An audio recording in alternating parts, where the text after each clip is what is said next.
Chapter 10, Sloka 4. बुद्धिर्ज्ञानमसम्मोहः बुद्धिर्ज्ञानमसम्मोहः बुद्धिर्ज्ञानमसम्मोहः क्षमा सत्यं दमः शमः क्षमा सत्यं दमः शमः क्षमा सत्यं दमः शमः बुद्धिर्ज्ञानमसम्मोहः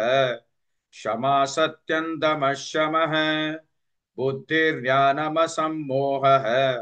क्षमा सत्यं दमः शमः बुद्धिर्ज्ञानमसम्मोहः क्षमा सत्यं दमः शमः बुद्धिर्ज्ञानमसम्मोहः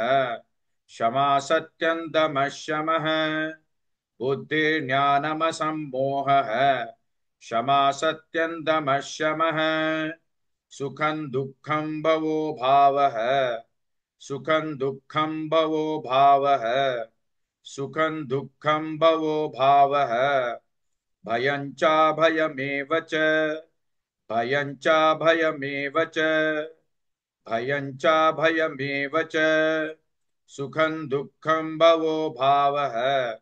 भयं च भयमेव च सुखं दुःखं भवो भावः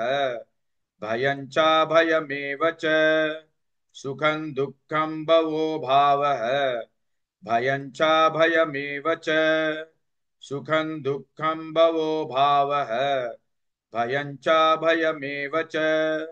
सुखं दुःखं भवो भावः भयं च भयमेव च बुद्धिर्ज्ञानमसम्मोहः क्षमा सत्यं दमः शमः सुखं दुःखं भवो भावः भयं च भयमेव च Please like and share this video because you could be instrumental in helping someone around the world recite the Srimad Bhagavad Gita, thereby helping them to have a life of unending opulence, victory and prosperity.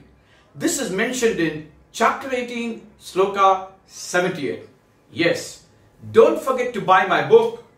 Leadership Can Be Child's Play. Namaste.